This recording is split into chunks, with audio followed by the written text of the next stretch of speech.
Coming to you from Silver Lake, Los Angeles, California, I'm Colin Marshall. This is the Los Angeles Review of Books podcast. Today I'm speaking with Farley Elliott. He's a senior editor at Eater Los Angeles, a site that if you like food in Los Angeles, you've no doubt consulted many times, but he's also got a brand new book out called Los Angeles Street Food, From Tamaleros to Taco Trucks.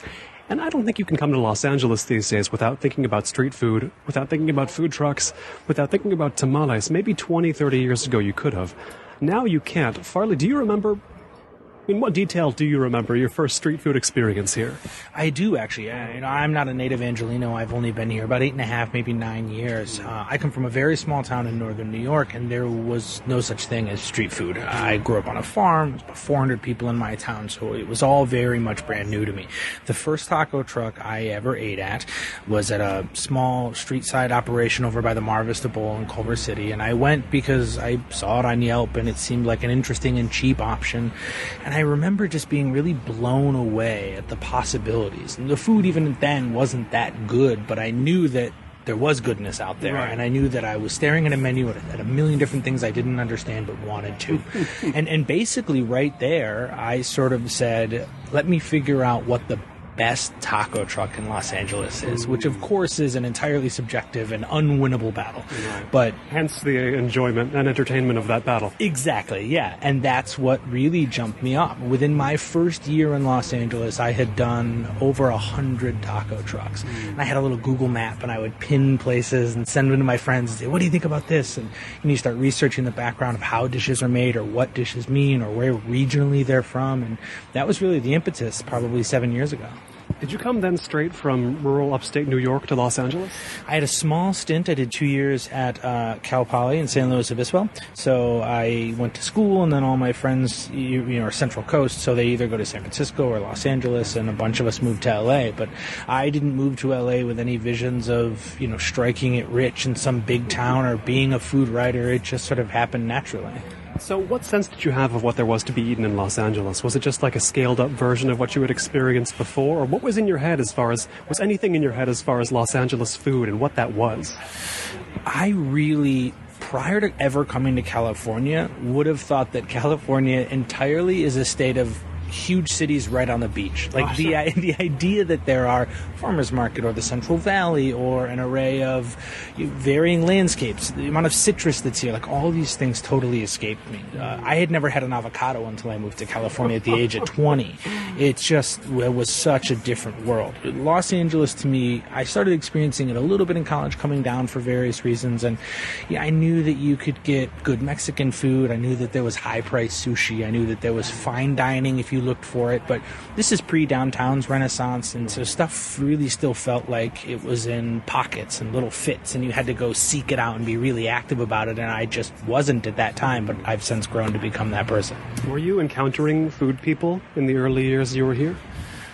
I always had friends who would say, oh, you've got to go to this place, you've got to experience that thing. I think what drives a lot of us, and this is certainly true for myself, is the feeling of being in the know, of wanting to be the guy who's got the in somewhere. Mm-hmm. And so pretty quickly I started getting friends who would say, let's go try this, let's go experience that. I remember 2009 when Kogi barbecue started being around, it was really a feeling of, we've got to go. It's on Thursday night. It's going to park on Wilshire and Olympic, and we've got to get there and check it out.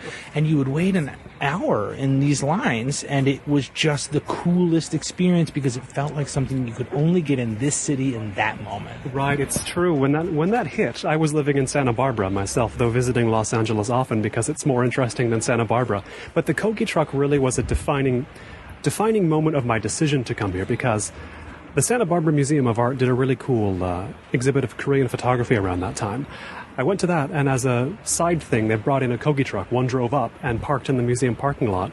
And the line, 1 hour, I would have loved if it was 1 hour. It was well over 2 hours. 3 hours may be an exaggeration. For some people, it might have been 3 hours. But I just thought to myself, I'm really in the provinces, and something really cool is going on in Los Angeles. Not just the trucks themselves, but like, how would you describe in broadest terms what that really cool thing was that was happening in 07, 08, 09? I think it's really, and a lot of people use this phrase, it's a feeling that anything is possible. You had pop-up dinners that were starting to come around. You started to see a little bit of the renaissance of downtown. I mean, Bar 107, I think, came around in 2005, 2006, right around there. And so it started to feel a little bit like, hey, there's cool stuff here. People are doing things that if you search a little bit, you can discover on your own and really can come to define your experience in Los Angeles. Kogi Barbecue, I talk about this in my book a little bit, has done so much more than just bring food trucks to the common cause. It has helped to really redefine the way that Angelenos think about where they can get their food. Broad spectrums of people who never before would have stopped at a late night taco truck now not only recognize that it's a safe and affordable thing to do, but that it's culturally totally great and everyone can like it. And Roy Choi, the man behind these trucks, these Kogi trucks whom we write about in the book, he's sort of become the Angeleno these days. He's the best living representation of this city, it seems to me. What would you say? Absolutely. You see through his array of restaurants that he is, in everything that he does, really trying to capture, I think, a little bit of an LA experience. So he's got this, Korean fusion lens with pot at the Line Hotel. He's got commissary upstairs from that, which is more vegetable-centric. Anything that you see him doing with Chago, with Kogi, with A-Frame, all feels like this is a part of LA, but they're separate parts of LA that get to exist in harmony because this place is one big, great, happy mess. Indeed. Tell me, we talked about your first experience of street food in this happy mess, but what was your first experience of writing about food? What got your pen moving about that subject? So I really approached it from the perspective of a guy who wanted to have a definitive stance on something. I love that idea, like I said, of being right or being in the know. And pretty quick, I was writing for LAist. I was doing these comedy show roundups and movie reviews, all sorts of basic stuff. And eventually I went to them and said, look, I've got all this data that I compiled. I went to 150 taco trucks. I've been to about 100 burger places. Let me just start making a list of what I think the best places are. And I'll put a big stamp on it that says these are definitively the best ones. And you put something like that out online, especially hot topics like tacos, like burgers, and people are going to have an opinion. And so that kind of got the ball rolling. And from there, I was able to parlay it into a small freelance gig, writing about tacos every week for a site called Serious Eats, which is based in New York, and then it sort of snowballed all the way to where I am now. How did you learn to write about food? Were you looking to examples or just sort of figuring it out as you went? I've always been a writerly type. I've always fancied myself as a person who would write in his spare time or, was just interested in those kind of pursuits. So I feel like anybody who has that inclination naturally is probably a good fit for a job like this. But when I started thinking about trying to tackle it as a career, you do have to backfill a lot. I was reading Jonathan Gold the same way that everybody else was, but I wasn't necessarily going into his catalog and looking at some of the older, younger stuff that he did. People out of New York, old cookbooks, like just digging in to see how people describe things. The truth is, I ran out in 2010 with enough words to describe something as salty. So you just have to figure out a different way to put people in that experience. And a lot of it now is describe the scenario, describe the situation, give them a feeling of the place. I'm glad you used the word experience there, because I'm sure you've had this conversation as well, where a friend will say, even friends who are writers will say, I could never be a food writer because how can you describe the taste of a tomato one more time in your life? And I think it's not, it's in a way it's about the food, but it's not really entirely about the food. In Los Angeles especially, it's not, you're not going just for the taste of something unusual, you're going for much more. What are you going for? I guess to me it's like a cover song, right? You can listen to the same song, same lyrics, roughly the same melody, get played by a dozen different bands, and it can feel different. It can feel fast or slow or up-tempo or moving or screechy or anything like that.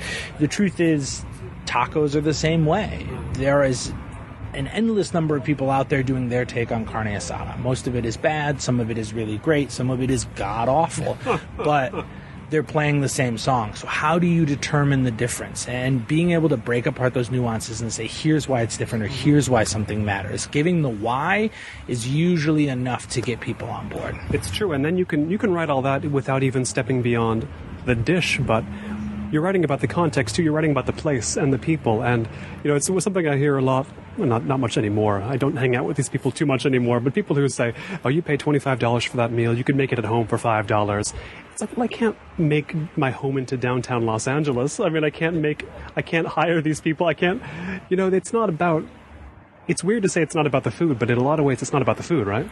Absolutely. The food is a small component. I've become much more accustomed now as a full-time food writer to paying attention to things like service, like atmosphere.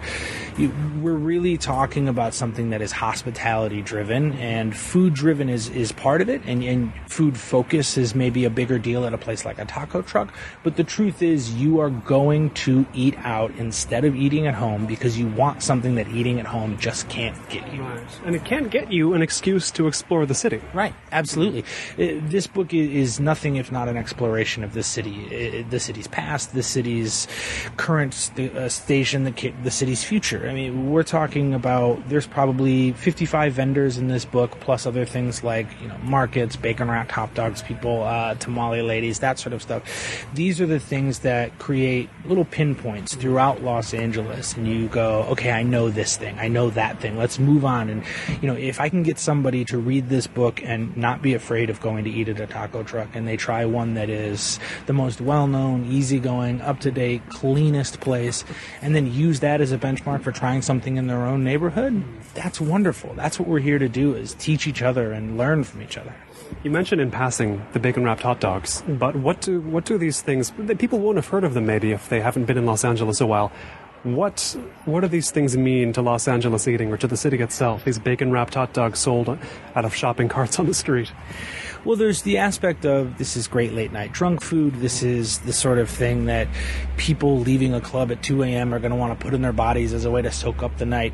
But what we're really not talking about is, this is the way that a lot of hard-working families earn a living or earn a secondary income. And it's also the way that a lot of people choose to get fed in this town. We are pricing people out of Los Angeles at an incredible, incredible rate. And the truth is, sometimes places like dollar taco trucks, like $4 bacon-wrapped hot dog carts, represent the only quality handmade meal that somebody is going to receive throughout their entire day.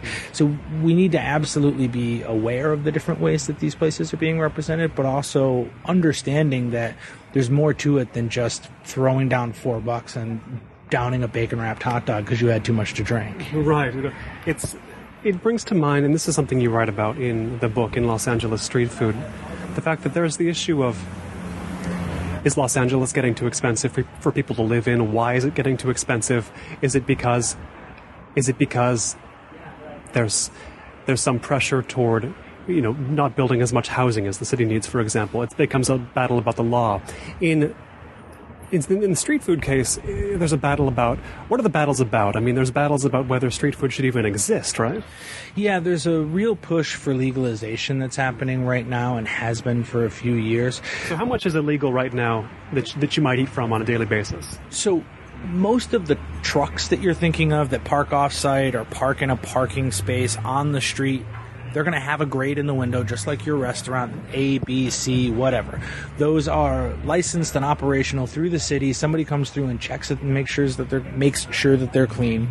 But what we're really talking about is smaller vendors, people who operate in parks, on public beaches, anybody that you see vending on a sidewalk, the fruit lady in front of your DMV. Those people are operating illegally. The city just does not have a mechanism set up in which to thoroughly check out these places, tax them, make sure that they are doing things properly, despite how much those people may want that system in place. And you compound that with about 150 years of legislation, of personal biases, of a culture that has said, this stuff is bad for you, this stuff will get you sick, and you've got a really mixed up system that isn't frankly helping anybody. Do you see, are you optimistic about that, about how this is going to resolve itself? I am. I think, there's bureaucracy at play. There's always a lot of problems. I'm not saying I'm a guy who's even ready to step up to the plate with a drafted legislation that everybody could sign off on that would solve everything. I know it's a complicated issue. But if we can provide some level of no-nonsense legislation that gets people who might even be illegal immigrants on board with doing the right thing, with making sure their places are verified by the city and clean and can be checked out at a moment's notice and are willing to pay into our system in order to have the right to vend, I don't think that's a crazy thing to ask for, and I don't think it's an impossible thing to make happen. It just takes a lot of different people to come together, from city council members to vending rights advocates, and I think we can get there. Who's against street food? You know, a lot of people. You have brick and mortar operators. You have people who operate food trucks right now that are fully licensed by the city who say, I'm parked next to a guy who doesn't have his A in the window, and I know he's not getting checked out, and I know he's not paying his $1,300 per year to get his vending license, or whatever the case may be. From there, you do have people who I think are still a little bit fearful, and that comes from a food perspective. It sometimes comes from an ethnicity perspective. There's a little bit of that built into it too. Mostly, I think it's about a lack of knowledge more than anything else. The city is eager to make money from these people. Most of these people are eager to be fully licensed and operational. It's just a matter of bridging that gap. So some of the people who are wary about legalizing more street food just tried it, just tried the best of it. You think they would come to the other side? I certainly think so. To me, there's a little bit of some things are going to be a bridge too far. If you go into the deepest parts of South LA at 4 a.m. and try to get, carne asada grilled over charcoal in the back of an auto body shop, some people are not willing to have that experience right away. But if you take them to Ricky's Fish Taco in Silver Lake and say, look what you can get for $3, and this is like you're on a beach in Ensenada, I think that's a much easier path for them to take. And so you start step by step and getting people to understand why stuff is important, why it's delicious, why it's safe for them. And then, I think most people would end up coming around. I mean, what we're really talking about at the end of the day is food good? And most of this food is very, very good. Now, this book is both a guide and a history. How did it become that? Through conversations with my publisher, we had pretty similar ideas early on about what we wanted to talk about. I knew that I wanted to have a guidebook kind of focus just because that's how I've always been oriented. Ever since I had those maps that I would send around to my friends, it was, hey, go here, hey, check this out, hey, here's the thing you should order. But really, I would have been doing a disservice to myself, to the readers, to my publisher, by not including what is arguably the most important part, which is the historical aspect of it. So the first 40 or so pages, we really do talk about what has transpired in the past 150 years, from early tamale men selling in downtown Los Angeles through the gourmet food truck revolutions and even into what we've got today. And that helps to define everything that we're looking at right now. It defines the regional specificity in Mexican food and El Salvadorian, Guatemalan food, and it also helps to give us a context for understanding why there isn't legislation that legalizes this stuff so far. How into the history of Los Angeles food were you before the book? I mean, were you... What was it, a personal interest at all, or did this actually get you to learn it as well? I learned so much just in the researching of this book. Similarly, I talked to a lot of chefs about various things. And at a certain point, every chef who's worth a darn learns how to cut a carrot the same way, and the technical skills become basically equal and on par. So what you've got to do from that point on, if you really want to succeed at a high level, is just keep learning, and that's learning about the future and also learning about the past. So you need a base to understand what we're talking about now, and that base only comes from old maps, old legal documents, old conversations with, elderly folks about what happened 80, 100 years ago, running through microfiche clippings. There's a lot smarter people than me that have already gone through and done a lot of this stuff, and I was more than happy to piggyback off of them and learn stuff in my own regard, but it's equal parts fascinating and important. Now, when you talk about historical Los Angeles food areas, a lot of people are going to think of Olvera Street. Even people who've just casually visited Los Angeles know about Olvera Street. Some Angelinos write it off as just nothing, just a tourist trap.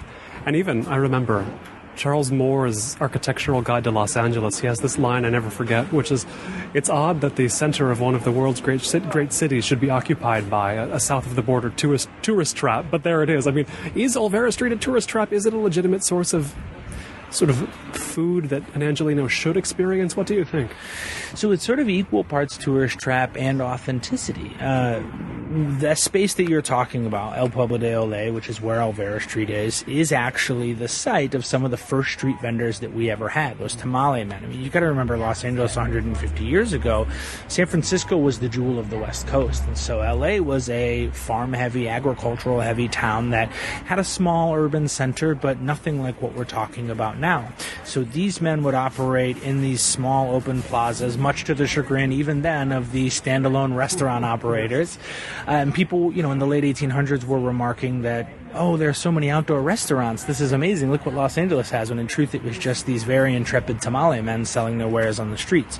And that was happening right at Olvera Street. What you see Olvera Street as now is obviously much different and has become a sort of stylized version of the thing that we all think it is. But within that, location-wise, it still makes a lot of sense. And you've got places like El Cielito Lindo, which are doing, crazy old-school Mexican takes that have been around for the better part of 100 years. So it's a little bit of a balance. There's history there.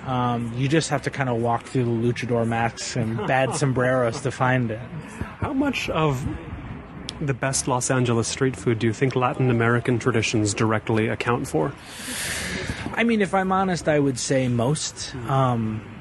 We had a small, Chinese American population in the late 1800s that would do some street vending, but it was never to the level of what we've seen in the Latin American and specifically in the Mexican communities. El Salvador, Guatemala, those places in the 1980s have really helped to come define Los Angeles. There's an argument to be made that today's pupusa is almost as ubiquitous as the bacon wrapped hot dog or something like that. So different cultures bring different things, but it is traditionally a Central American, Mexican, largely Hispanic thing that Los Angeles has. And frankly, I think that's what makes it great and so unique from other cities. Everyone who has any conversation about food in a larger sense in America talks about how great the Mexican food is. But what they're not necessarily always saying is that the street food, Mexican food, is really, really great and equally important culturally to what we're doing. Was street food always your specialty in some sense or another? Tacos were definitely the first thing I ever really got paid for as a food writer. Right. I do a lot with burgers now. I do a lot with beer now. I have different interests that go beyond that, but street food was certainly my first love in that food realm, and it's particularly because it was so different from anything I had ever experienced before. Personally, even, I don't get over the novelty of being a heavy-set 6'3" white guy standing in line with everybody else at 3 a.m. waiting at the taco truck, speaking what little Spanish I have, but knowing this is Michoacan, this is Sinaloan, and being able to parse that stuff out and have a conversation about it and what it all means, that fascination will never go away for me. So how far has your Spanish come since you set foot here? I took some Spanish in high school, so I'm doing all right. I have mediocre ordering skills, and I can cuss like a sailor, but that's about it. But it's only coming along because of the taco trucks, right? You're only improving. I mean, as a result, it's like learning the city. You can't not learn Los Angeles if you're getting street food, just like you can't pick up some words of other languages, right? Yeah, absolutely. And that's true of Korean food, or a Korean language in Koreatown as well. This city has so many doors that are waiting to be unlocked for you if you are willing to dive in head first and have the experiences on the way down. And that's one of the most beautiful parts of LA. You can have every level of experience within a 30-mile radius if you're willing to come in. Now, I live in Koreatown myself, and I've been studying the Korean language about 8 years now, I guess. I should be better than I am, but a lot of practice there. But there's also a lot of Spanish practice, which I try to get. I mean, there's a stretch of 8th Street that I first lived very close to, which is just 3-4 blocks, which gets solid with we'll call them informal food vendors. I mean, what about Los Angeles makes these places possible in the center of a Korean neighborhood to have a lot of vendors of all kinds of Central American and Mexican food that the cops don't seem to hassle at all? I mean, what about Los Angeles makes these spaces possible? These spaces that attracted me to the city in the first place?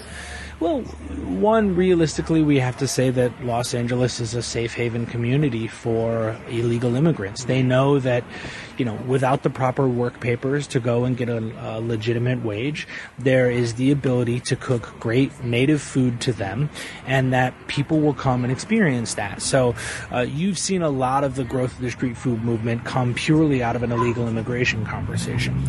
Beyond that, LA is a really unique city, especially in America, in terms of its size and comparative density. Stuff like this doesn't really exist in New York City because everything is up. You end up getting small commodified carts like the halal guys in Midtown, which is not the same thing at all. Here, it is absolutely our geography that allows all these places to shine. You still get pockets, like you said, this little 8th Street pocket, East LA, big pockets of South LA, but similarly, you can think of it in black instead of white, which is you can drive through almost all of Santa Monica and not find a single bacon-wrapped hot dog vendor. It just depends on that area's willingness to curb that sort of stuff and any other vendor's willingness to make it out there and serve a community that wants it. There's just off that 8th Street strip, there's a lady who in her yard sets up a little informal restaurant every night. I think some nights, some days of the week, but not others, most days. And she's got this TV playing Spanish language satellite dramas, and the signal's not great, so it's always jittering the image, but the food's really good. And it makes me think of this genre of informal restaurants where you get from street food to almost like a restaurant in somebody's house. And there's a photo of a place like this in Los Angeles street food. It's the one place you can't reveal, and therefore the one I want to go to the most, this Burmese place out there in the San Gabriel Valley, right? Yeah, it's in Monterey Park, and what we're really driving at here is something that kind of gets at the heart of all of street food in general, which is something writers like me are tasked with dealing with. Do we want to reveal these places that don't necessarily have an interest in being revealed beyond their very local communities? And what might that mean from a fines, from a jail time, from a deportation perspective for these hardworking people? So you're right, I do show some photos and give a brief mention to a place in Monterey Park that does backyard Burmese food. And it's absolutely stellar and it's absolutely wonderful. But of all the places that I cover in my book, they were very adamant about not being given away. So let me ask you this, whatever you can tell me, how did you find out about them in the first place? Anybody who's willing to dig deep enough on the internet for these types of specific experiences can find it. I know. Go check it out. It's great. I should go on this. I should log on one day. And what happens, honestly, is you get into enough of a position like me where sometimes that stuff just comes to me. People say, hey, have you heard about this? Hey, let me take you out there. Another great writer by the name of James Gordon actually took me there for the very first time. It was something that he had discovered along the way. So if you're willing to put your nose to the grindstone and read, I think I give enough clues in the book that anybody could find it if they were really looking. Right. You just have to have the wherewithal, and you want to have to get great Burmese food, which I do. I mean, there's not a whole lot of that above board in Los Angeles, is there?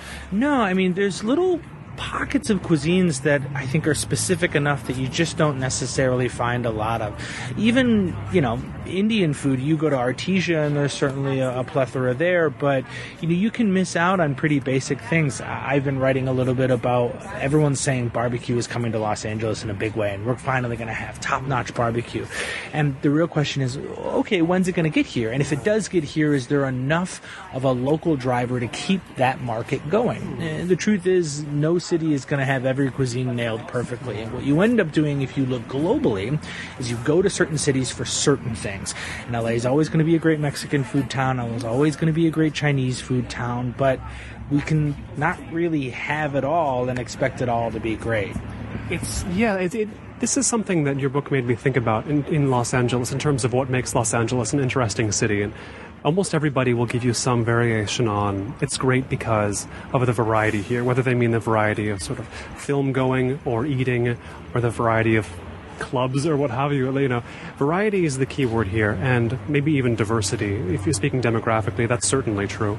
But I was reading this book, a guy named Kevin Lynch, an MIT researcher on city planning, city design, the experience of cities in the mid-century, in the mid-20th century. He has this book, A Theory of Good City Form, and the thing that sticks with me most about this 400-page book is he said that they found that we want a certain amount of variety in cities. There is a point at which it gets to be disorienting, and you get to be... Too much variety is just too hard to parse at a certain point, but Los Angeles, I feel like, it leads the way in terms of that. It's always just almost to the too confusing point. Does that make sense to you? Absolutely, yeah. And I think sometimes it's very easy for me to keep a narrow focus on the things that I'm doing and not really take the forest for the trees. Most friends that I have that are not big food advocates, they're not people going out and trying to have a lot of their own experiences, they say to me, point me in the right direction, because they have a certain amount budgeted for that meal, and they don't want to go and have a bad experience. So they'd rather have someone else tell them this is definitely a good experience, because otherwise it all seems far too overwhelming. Things like Mexican food, things like food trucks, you're talking about thousands, tens of thousands of restaurants or pit stops or street food stops along the way, and that can certainly be too much. But for everything else, even for fine dining, we have a manageable level that I think satisfies every niche of person or demographic that would be interested in having that thing. LA does food really, really well. Indeed, and as you say that you go to different cities for different things, I mean, when you want to go outside of Los Angeles and eat somewhere, near or far, where is that? Where often comes to mind as, I need to go to this city or back to this city and have some of this or that or try this, or where are you always hearing about food innovation from that isn't here? I think internationally a lot comes up for me. Mexico City is a big trip I'm looking to take next year. That's a place. Have you been there before? I have not. Oh, you're going to love it. I cannot wait. I've spent some time in Baja and in northern Mexico a little bit. Nothing extensive by any means, but that to me, Mexico City is really, this is where eating happens, and this is the type of cuisines. And I know that's particular to my certain avenue with street food and Mexican food in particular. I think New York is also a really, really great town. You're talking about one of the best culinary cities in the entire world, from every level, fine dining down to street level. After that, I think you go to places, old school places like Paris, even Istanbul, where they just have such a history and a melding of cultures. I know a lot of people who have spent time traveling through China, just eating regionally specific foods. So it's about what you're after and the thing that you're really chasing. I think everybody eventually kind of falls into that category. Some guys really chase pizza, and so they go to Italy. Some guys love sausage and they go to Germany. There's something out there for everybody, and you can overload yourself very easily. Is there any other great street food city in America? None come to mind, but if anybody knows, you probably will, of where you can find a good pocket of street food in another region of this country. There really isn't. What you're seeing as a stand-in for that sort of thing is markets, halls, big food cavernous spaces are becoming much more popular. Everything from the Ferry Building up in San Francisco to, Chelsea Market in New York, different places like that. Those are standing in as what essentially is our Grand Central Market. Look at these standalone vendors, and you can walk between them and eat food with your hands, and how great is this? But LA is really unique in a pure street food perspective. Every place has pockets. You could go to Minneapolis and eat like street Somali food from the right vendor or the right backyard, but nothing that's as dense as LA. Now, in terms of your own food writing style and your food writing career, tell me what the difference is between writing Every Day for Eater and writing a longer form book like this, like Los Angeles Street Food. What have you learned about how you work in terms of food writing? So writing for the internet is a little bit of what I call feeding the beast. We all call it that. Well, there's, you got to shovel a lot of coal to keep the furnace on. And some days are more fun than others. Absolutely. It's a job like any other. The cool thing about writing online about food is that I get a lot of opportunities to say the things that I feel and to help showcase the people that I feel are important. With a book, it's really a capsule. In this book in particular, because it's, one, encapsulating this history that a lot of people can hopefully get easy access to and start to understand, but it's also encapsulating a moment in time. Most of these vendors in this book have been around for years and will be around for years more, but it is a transient thing. Street food places come and go all the time, and so you really need to focus on a singular topic here and drill down as much as you're willing to and as much as you think your readers can stand.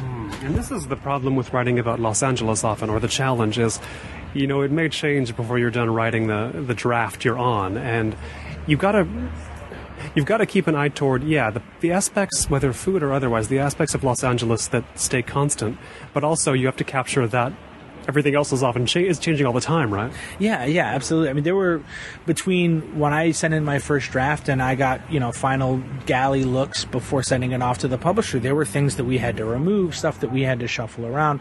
It's always going to be that way. LA is a city that is always bobbing and weaving, and when you think you've got a handle on it, it becomes something else. In the same way that you talked about diversity, I think that's true with our food scene, it's true with our cultural scene.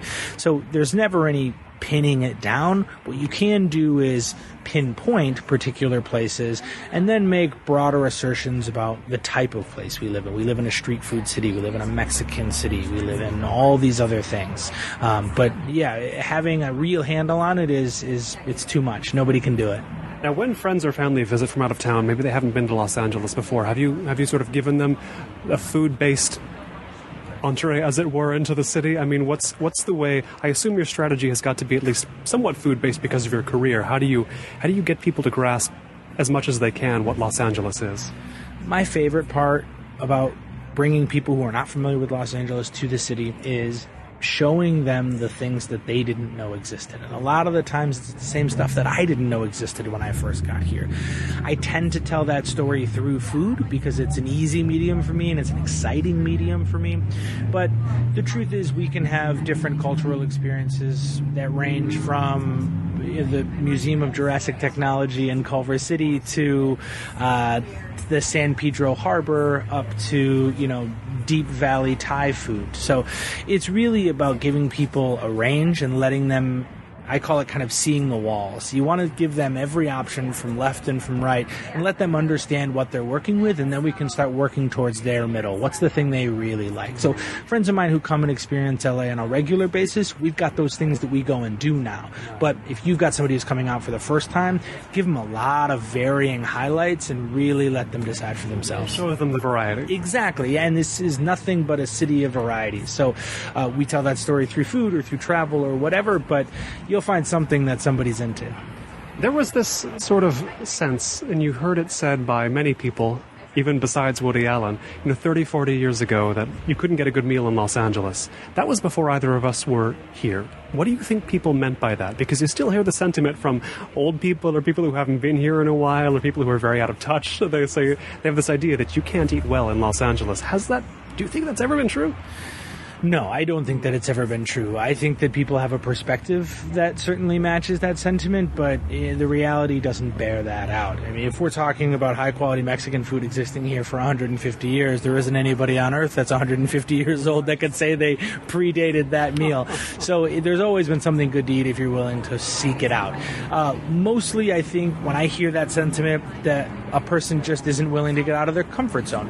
And again, we talked about this a little bit earlier, but there are things that LA doesn't necessarily excel at. We don't have a huge high-end fine dining scene. You could count those restaurants basically on one hand. We do casual really well. We do healthy really well. So if you are looking for a particular type of experience, there is a chance that it doesn't really exist the way that you want it to here. But most of that stuff is playing on personal preference and nostalgia. It's not really about looking around with open eyes and seeing what Los Angeles has. What types of food tend to be the hardest for you to write about?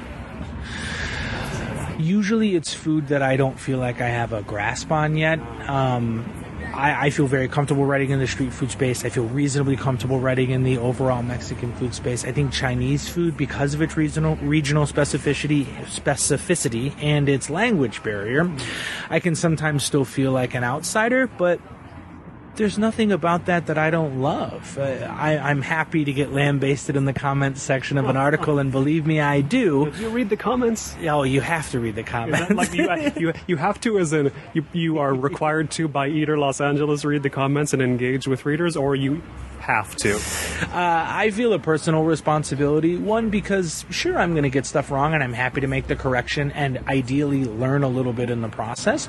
But also because most of the people who take the time to sign up for an account and comment on your story are doing so out of a personal passion. It's more about that than it is a personal attack. So even if somebody's snarky or a jerk, there's a way to get through to them because I know that just by the fact that they're there, we have a common ground, and that is we're both really, really into this one topic. What stokes those passions the most of the commenters? What type of food do you write about in Los Angeles where you just, you hit publish or you schedule it and you think, okay, I'm just gonna have to steel myself for whatever's gonna come as a result of this? A lot of West Side versus East Side debate stuff always does well in Los Angeles. Dining scenes in those respective parts of town. I think really the biggest argument is always going to be talking about authenticity, and I use air quotes for that. Different people have varying ideas of what authentic means, and then sub-authenticity. So you get into like what's regional Chinese food versus overall Chinese food versus Chinese American food, and people can go back and forth and point at older and older newspaper articles saying that this dish was made here or predates that, and people are one, very excited to be right, and two, very happy to have their own opinions validated. I mean, you can tell me what you think of this notion, but to my mind, hearing about authenticity in Los Angeles, I feel like it misses the point of Los Angeles almost, because here, as they say, it's a land where most of the people come from someplace else. They've uprooted themselves. They're reinventing. Authenticity doesn't really matter in a sort of inherent way here, does it? I think you're absolutely right about that. And what is authenticity but, one individual's powerful and strong stake to saying, I was the first to do this thing. So, you could argue that Kogi Barbecue's short rib Korean taco is the most authentic dish that Los Angeles has to offer, even though Los Angeles does a bunch of other authentic things really, really well. There isn't any argument, at least from my perspective, about being the most authentic. It's about what does LA do well and how can we use this melting pot that we have to the greatest culinary effect. Now, there's food writing. We go to sites, readers of food sites, like me or anybody else will go to a site like Eater Los Angeles and read food writing there. Or we'll read Jonathan Gold for whatever publication he happens to be writing for at the moment. We'll also pull up something like Yelp, where we'll read sort of user reviews of places. What kind of food writing is that? Do you read Yelp? I have to say I don't read Yelp in that sense. Yelp is an absolutely great resource. If you are in a neighborhood you're unfamiliar with and you want to find a place that is open or has a cuisine that you're interested in, I think most of those folks I would classify as hobbyists. Yes. Some are eager hobbyists. And a few of them could absolutely make a living as writers or, bloggers selling ads on their own page, and some of them maybe even do. I don't think there's anything wrong with that. I'm happy in any regard to stoke a person's individual passion as long as it's not, super harmful to anybody else. So I don't begrudge them that at all. I do think you have to be a little bit wary of taking somebody's opinion at face value if you don't know whether or not they have a background and understanding what they're talking. Right, and oftentimes on Yelp, I feel like people are just evaluating their own lives. It's not necessarily about the restaurant. Absolutely. You have people who say, I went with my boyfriend to a barbecue restaurant and I'm a vegetarian and I hated it, 1 star. Yeah, exactly. John and Vinny's, a wonderful new Italian-American restaurant from the guys who do Animal, Son of a Gun, on Fairfax, had a restaurant fire about a week ago, 10 days ago. 3 people left 1-star Yelp reviews because they showed up at the restaurant for their dinner reservation and it was literally on fire. I mean, what can you do about that? So if you are really scouring... Was this restaurant on fire? Yes. Done. 1 star. Don't go. If you're scouring Yelp and if you're taking every review at face value, then you would be including those, and that's absolute nonsense. So it's about an aggregate, which I think Yelp does okay at, but it's mostly, to me, about finding people whose voice and opinion you trust and letting them guide you, or not being afraid to ask questions to find out for yourself. Right. It's an interesting way that Yelp hasn't really taken the place of anything in that sense. I mean, I think to use a different example, people talk about Los Angeles as a city where, depending on where you live, you might drive a lot. And there's this application, Waze, I'm sure you've heard of. I don't have a car here, I haven't used it personally, but from my understanding of Waze, it eliminates this sort of thing that I've heard a lot of, where people say, they roll out their secret strategies for getting from one place to another. No, you got to use Hauser or whatever. Everybody has their Hauser. And it's just, that talk is so tiresome to me. The supposedly secret knowledge of Los Angeles roads and the strategies used to beat the freeway or what have you. And I'm glad to see Waze putting an end to that. But at the same time, you wonder, what about other things? I feel like food is still a realm of to secret knowledge to some degree, right? There's not really an app, Yelp or otherwise, that has diminished that much, right?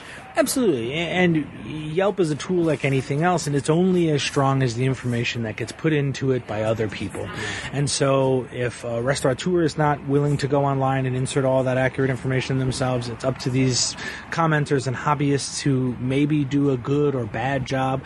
Some of the best street food experiences you can have in Los Angeles are either underrepresented on Yelp because they've only got a handful of reviews because most of the people that go to them aren't avid Yelpers themselves, or they're not represented at all because they're backyard operations that have no interest in keeping an online presence whatsoever. So you've got to be willing to take the blinders off if it's something you're going to dive into and read online, follow people whose opinion you trust, ask questions, send emails.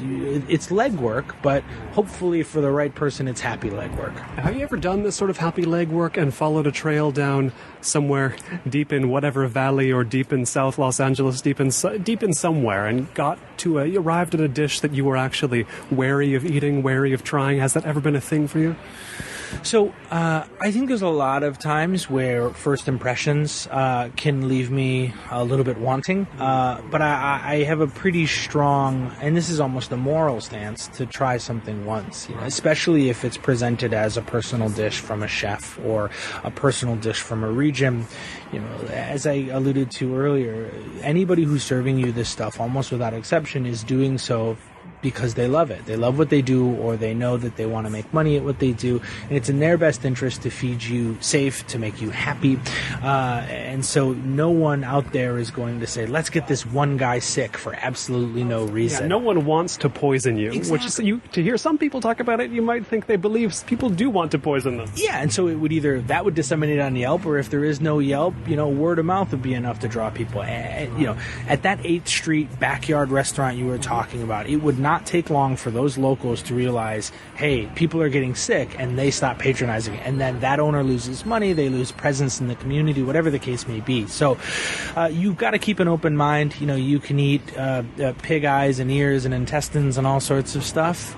Usually it's a little bit better than you think it is. Sometimes there's a learning curve. Everyone, I think, points to balut, which is sort of a semi-fertilized egg that is popular in the Philippines.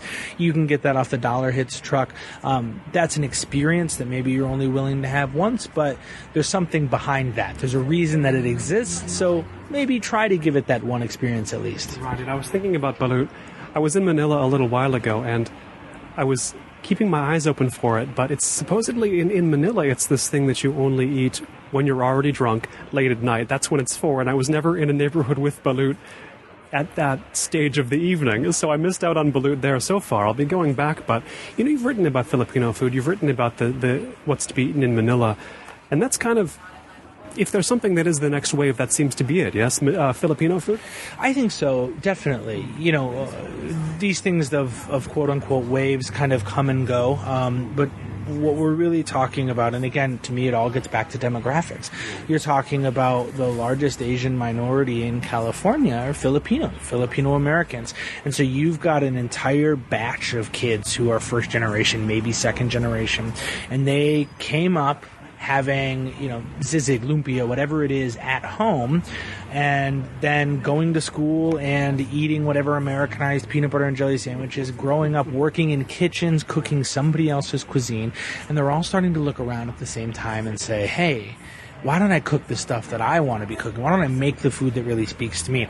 You look at a guy like Charles Alalia, who now runs Rice Bar downtown, which is using, heirloom rice grains from the surrounding Manila provinces and bringing it to America and cooking longanisa with it, all this stuff that is purely an expression of what Filipino cuisine is. But he spent time in fine dining restaurants all across Los Angeles and beyond. So he's a dude, and he's one of many dudes who grew up thinking one thing, came to realize he could do whatever he wanted, and is now changing that landscape. Now, you said you've been almost a decade here in Los Angeles, yes? What aspect of the city remains most mysterious to you still? I think there's always going to be mystery. You have to make peace with that, I guess, first of all. Yeah, I sort of, people who haven't been to Los Angeles much, I like to say to them that, I'm only ever living at about a 7 in LA. And there are experiences that are at the top and at the bottom of that spectrum, and all happening within about 5 miles of me. I'm probably never going to get invited to the impromptu piano karaoke night at Bette Midler's house, but it's probably happening within 10 miles of me. Similarly, I have friends who have gone to illegal unlicensed boxing matches in a warehouse in Downey. Everything is possible in this city. Cuisine-wise, like I said, I've got a long ways to go with things like Chinese food, Taiwanese food, Indian food. I think there's a lot of really great stuff in the San Fernando Valley that still deserves to be discovered. And really, there's a ton of advocates for South LA as a region. It's this mixed heritage, it's this mixed racial diversity, and it is a very important cultural part of LA that is in and of itself larger than the entire island of Manhattan. It deserves a lot more critical eyes taking a look at what's happening there. And as far as food writing itself, we can read you every day on Eater Los Angeles. You have your first book out, Los Angeles Street Food. Where do you want to go personally with the form of food writing? Where do you want to take it for yourself next? To me, the happiest moments for food writing are being able to tell somebody else's story and hopefully link that up to a larger narrative. I love being able to touch base with individuals who are really passionate about those stuff that they're doing, the work that they're doing. And then if I can take one step back and say, how does this fit in globally? How does it fit in regionally? And what is this city becoming? It's trends a little bit, but it's also self-discovery. It's about, what am I interested in? What do I think the city at large is interested in? I think as long as you take that tack, as long as you say, I'm telling personal stories that hopefully have a broader appeal, you can write about food every day, and it's just a lens in which to see the city that you live in, and that's what I love. And what do you think the city's interested in right now? I think Filipino food, for one. I think you're seeing a big regional food beyond even just Mexican food, specific dishes that exist in one location somewhere else coming to LA. Hollywood has a poutine place now. I mean, you're just drilling in that far to dish specific restaurants. That will always be very interesting because it's a lens through which you can catch a lot of other different things. The most exciting stuff for me, I think, is still to come. We are a city that has started doing really, really great things with high-end food using local and regional ingredients, and we're starting to just now kind of get a little bit more showcase on a wider stage for that. But you're seeing people move to Los Angeles the way that folks were moving to Brooklyn a decade ago, and with that creativity, with that influx comes possibilities and things that we haven't even imagined yet. I mean, nobody thought about food trucks the way that Roy Choi thought about food trucks, and there's going to be something, whatever that thing is, that's going to break the system that much more. You're always waiting for that thing? Absolutely. And to me, it's the most fascinating part. You ride around Los Angeles on a bike and you go, oh my God, I've ridden by this thing 1,000 times and I've never noticed that storefront. And then, that storefront or the one next to it goes on to become the hottest restaurant ticket in town in 6 months. I mean, every time you think you've got a look on what this city is, it changes, and always for the better. And it always starts pretty humbly, those changes. It always is the storefront you never noticed, and always it's the truck you didn't think was anything, right? Yeah, absolutely. I mean, even right now, we wrote a story not that long ago about a restaurant that's happening in Hollywood, kind of by the cemetery, called Baroo, B-A-R-O-O. It's a strip mall, the most unassuming place you could think of. I mean, they're working a lot with fermentation, and the chef has a background in fine dining in the Caribbean. He's gone to Japan. He's studied overseas. I mean, he's Korean by birth, so you're talking about this very absolutely eclectic mix personality, of structure, of technique, of food that all comes together in this one restaurant. And you might go in, find a spot to park next to some beat-up 84 Chevy van. There's a pothole in the parking lot the size of your bicycle. And then when you go into the restaurant, you go, this is fascinating. And there's half a dozen people here. There's nobody here. There's whatever. That's what LA can give you. In the most unassuming of ways, it can give you the greatest experiences. I've been speaking with Farley Elliott. He is a senior editor at Eater Los Angeles and the author of Los Angeles Street Food, A History from Tamaleros to Taco Trucks. Farley, thanks so much. Thank you. This has been the Los Angeles Review of Books podcast. I've been Colin Marshall. You can keep up with me at colinmarshall.org or with the LARB at lareviewofbooks.org. Thanks.